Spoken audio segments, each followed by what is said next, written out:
Hello and welcome to today's video. Today we are finally looking at Crankiness by Lacquer.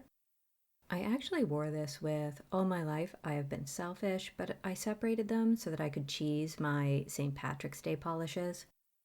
Because of all the frou-frou, I actually thought I had already released a video for this one, but I had not. This is an Egyptian blue jelly with UP shimmer and ghost flakes. This was the second of the two mysteries that immediately went into my wish list last year. Seeing this one convinced me that I did need more of the mysteries. So far, we've seen the Scarlet Fox and All My Life I Have Been Selfish from that set on the channel. I got 4 overall, so there will be one more after Crankiness. I try to get this even in one coat, but I'm also trying not to slop it all over my skin because my nail is so short. I do all right. My fingernails have grown out a bit from this point. I've actually had them bare for almost 2 weeks because I still have 6 or so polishes and their footage waiting for videos, so I don't have any particular rush. My pink staining is almost gone. I can barely see it now. No one else looking at my nails from a normal distance would be able to tell there is some light staining, but I can still tell where the polish sat on my fingernails. Certainly at this point, no polish I put over it will have the color warped. Crankiness is a slightly sheer polish. It builds up about as well as Scarlet Fox or All of My Life I've Been Selfish. You will continue to see nail line, especially in bright light. If you used a blurring base, you might get this to opacity, but I haven't experimented with that, so I have no evidence to show you. In the second coat, I think we get enough base color for you to get a better idea of the slight dustiness of that blue.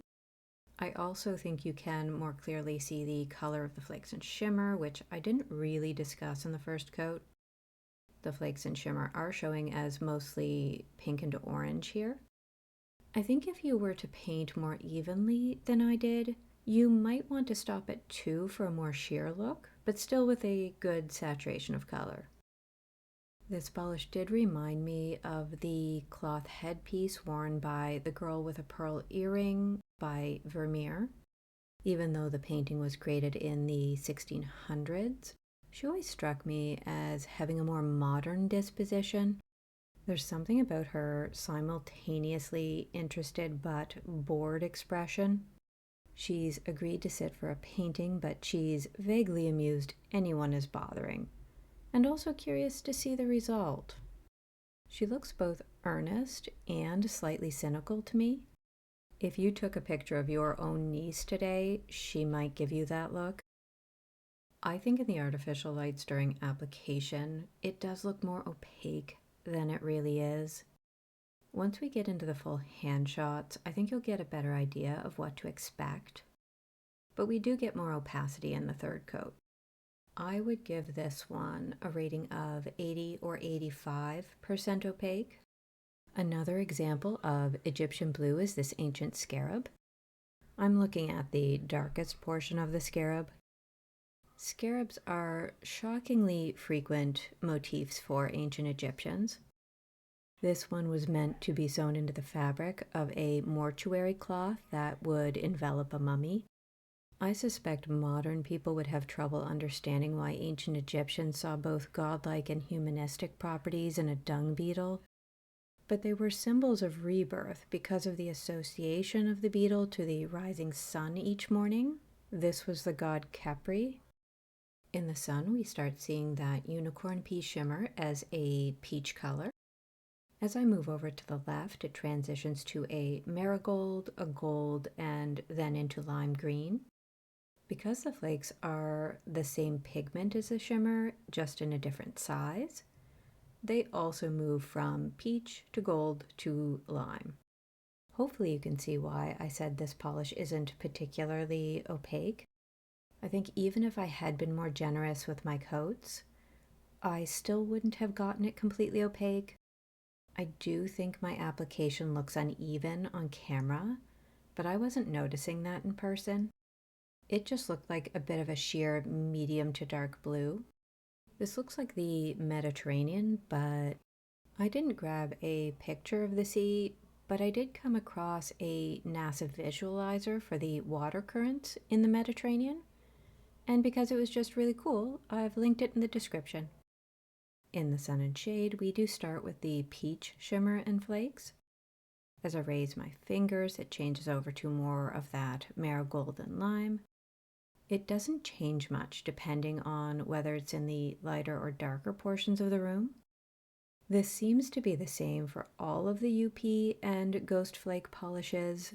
They show their shifts better in my artificial light shot than anywhere else.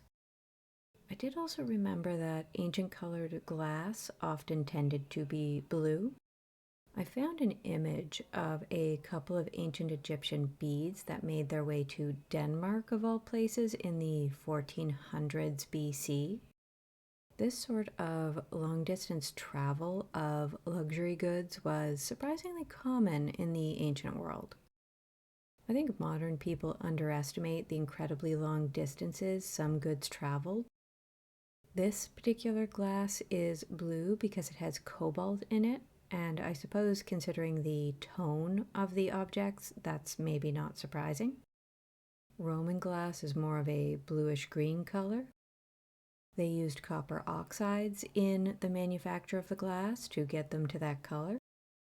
So I didn't include any pictures of those because they weren't going to look anything like this polish. In the final shot, we start out facing the window in the distance. You can see that lime green into marigold and peach as I raise and lower my fingers. Near the incandescent light, the shimmer is dimmed a bit, but it's still moving through all of those colors. The green is a bit harder to see than the peach. It is hiding out at my cuticle line. And that is all for today. Thank you for watching. Please subscribe so that I can carefully trepan myself and act as a spirit animal for all of us that would rather not have to remember the next couple of years. Please enjoy a very long clip of a pileated woodpecker I found while out on a walk.